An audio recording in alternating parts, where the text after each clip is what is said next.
সকলে বেষ্টিত নিপপরে নক্ষত্র বেষ্টিত যেন পূর্ণ শশধর সেই মতো শোভিত।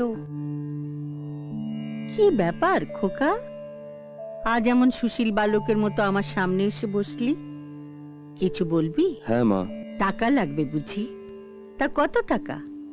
না না মা, টাকা নয়, তোমার মত লাগবে। লক্ষ্মীটি মা, না করো না প্লিজ।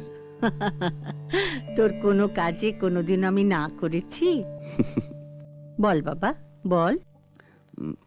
মা, আমি বিয়ে করতে চাই। সে কি রে, আজ কোন দিকে সূর্য উঠেছে? তা সে ভাগ্যবতীটি কে শুনি, যে আমার ছেলের মাথাটা ঘুরিয়ে দিয়েছে? খোঁজ নিয়ে দেখেছি, ওর নাম সুমি, স্টেডিয়াম রোডে বাড়ি। বেশ তো, একদিন গিয়ে মেয়েটাকে দেখে এলেই হয়। কিন্তু মা, ওরা যদি... আমার ইন্দ্রনাথ যখন পছন্দ করেছে, তখন সেই পছন্দে কোনো কিন্তু থাকবে না।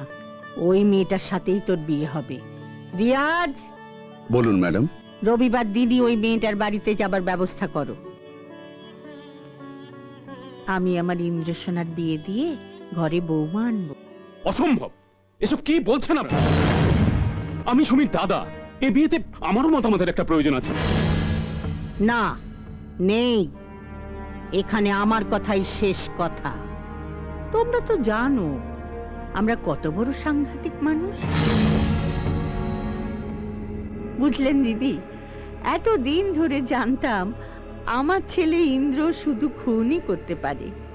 আজ প্রথম জানলাম ও ভালোবাসতেও পারে। যেদিন প্রথম ও সুমিকে দেখলো, ও কবে যেন ইন্দ্র? ও যে মা, যেদিন প্রতাপ বাবুকে খুন করলাম। হ্যাঁ হ্যাঁ হ্যাঁ, ওই দিন আমার কাছে এসে ছেলের সে কি কান্না, খালি কাঁদছে আর বলছে, মা আমি সুমিকে ছাড়া বাঁচবো না, মা আমি সুমিকে ছাড়া বাঁচবো না।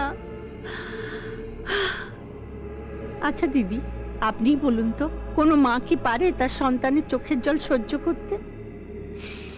ঠিক আছে, তাহলে ওই কথাই রইল।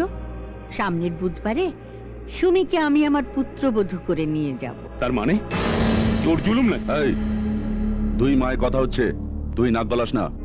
হ্যাঁ ছেলে, আমার ইন্দ্রনাথের যা মাথা গরম, রেগে গিয়ে হয়তো তোমার নাকটাই কেটে দিল।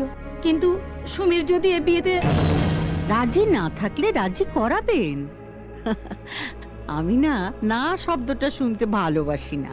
আমি কিন্তু পুলিশে খবর দেব। লোকাল থানার নাম্বারটা জানা আছে না? দেব? তোমার হয়তো জানা নেই, এখানকার পুলিশের ছোট